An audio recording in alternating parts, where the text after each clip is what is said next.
کہ 2021 سے یہ معاملہ چل رہا ہے، تو یہ کیس کب ہوا، کیوں ہوا، اور اب ہے کہ اب تک یہ پہنچا کہاں پر ہے؟ دیکھیں، یہ بیسیکلی ایشو یہ تھا کہ مختلف ممالک تھے، جنوبی افریقہ، ڈنمارک، انگلینڈ اور جاپان اور دیگر ممالک میں اردو میں اور ان ملکوں کی زبانوں میں یہ ترجمہ کر کے بھیجا جا رہا تھا قرآن پاک کا۔ اچھا، یہ ترجمہ جو تھا یہ غلط تھا۔ یہاں پر چھپتا تھا، پاکستان سے یہ ترجمہ چھپ رہا تھا، پاکستان سے یہ ترجمہ اپلوڈ ہو رہا تھا، اور ان ممالک کے جو مسلمان تھے ان کو یہ ترجمہ دیا جا رہا تھا، اچھا، جو اس کو کریکٹ ترجمہ سمجھ کر پڑھ رہے تھے ٹھیک ہے، اور اس کو قرآن پاک سمجھ کر رہے تھے۔ اب مثال کے طور پہ آپ نے سکرین پہ یہ امیج جو لگایا، سورہ بقرہ کا پہلا چند آیات ہیں، وہاں پہ ایک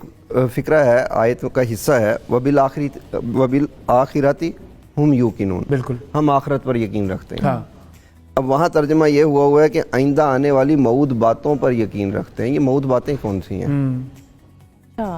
اب جب اس کی تحقیق کی گئی تو پتہ چلا یہ چناب نگر میں چھپ رہے ہیں۔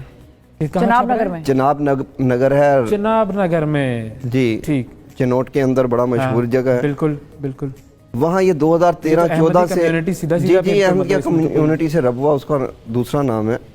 وہاں پر یہ چھپ رہے تھے۔ وہاں 2013-14 سے یہ رپورٹس آ رہی تھیں، ہم نے درخواستیں دی، وزیر اعظم کو درخواستیں دی، ہیومن رائٹس سیل جو سپریم کورٹ کا ہے وہاں درخواستیں دی، ہر اس جگہ پر درخواستیں دی گئی جہاں پر کوئی اثر شنید اور ہو یہ جو سکتی چھپ تھی۔ رہے تھے اس کے بعد یہ باہر کی دنیا میں یہ صرف باہر کی دنیا میں بھی جا رہے تھے، پاکستان میں بھی جا رہے تھے، ہر جگہ جا رہے تھے، یہ پوری دنیا میں پھیل رہے تھے یہ،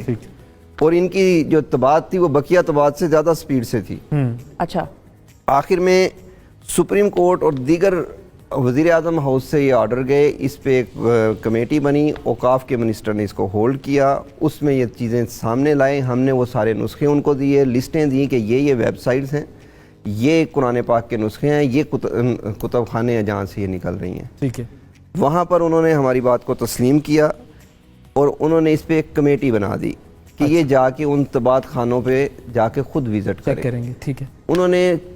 یہ چناب نگر کی انتظامیہ سے اجازت لی تو انہوں نے اجازت نہیں دی،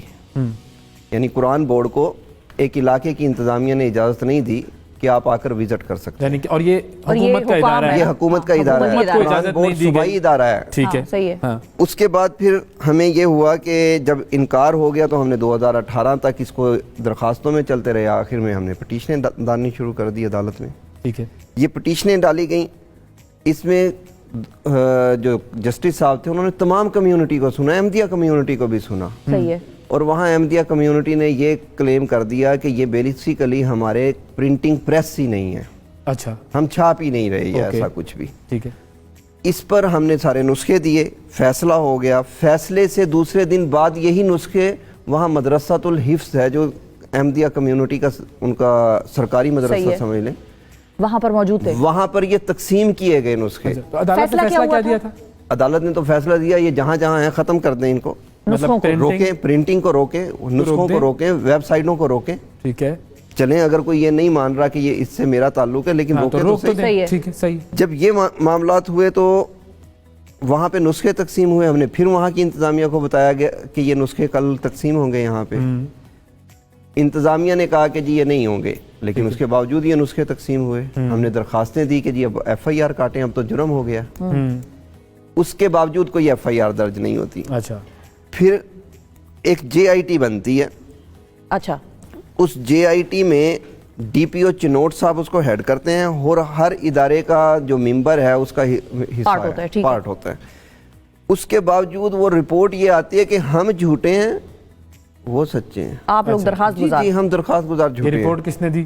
یہ جے آئی ٹی کی رپورٹ، جی آئی ٹی کی رپورٹ، لیکن کائنات کا ایک سلسلہ الگ سے چل رہا ہے۔ اگلے روز ایف آئی اے ایک آدمی کو گرفتار کر لیتی ہے اسی کمیونٹی کے اسی ایلیگیشن میں، اوکے، اس کا جب موبائل سے فرانزک ہوتی ہے ایف آئی اے کی، اب ایف آئی اے میرا ادارہ نہیں ہے، حکومت کا ہے، ایف آئی اے کی جب فرانزک ہوئی تو پوری لسٹ نکل آئی کہ کون کون چھاپ رہا ہے، کہاں کہاں چھپ رہا ہے، اس کو تیار کون کر رہا ہے، اس کی کاسٹ کون پے کر رہا ہے، یہ جا کہاں پہ رہے ہیں، کن کن ویب سائٹوں سے یہ اپلوڈ ہو رہے ہیں۔ اچھا، اب ہم پھر ایف آئی آر اس میں آگئے درخواست میں، اب جیسے یہ انویسٹیگیشن کمپلیٹ ہونے لگی تو میں اوپنلی ایک نام لیتا ہوں، شاہد جاوید ڈی آئی جی صاحب تھے اس ٹائم پہ، انہوں نے اپنا اثر و رسوخ کروا کے اس انویسٹیگیشن کو سپریس کر دیا، رکوا دیا۔ اچھا، پھر اس کے بعد یہ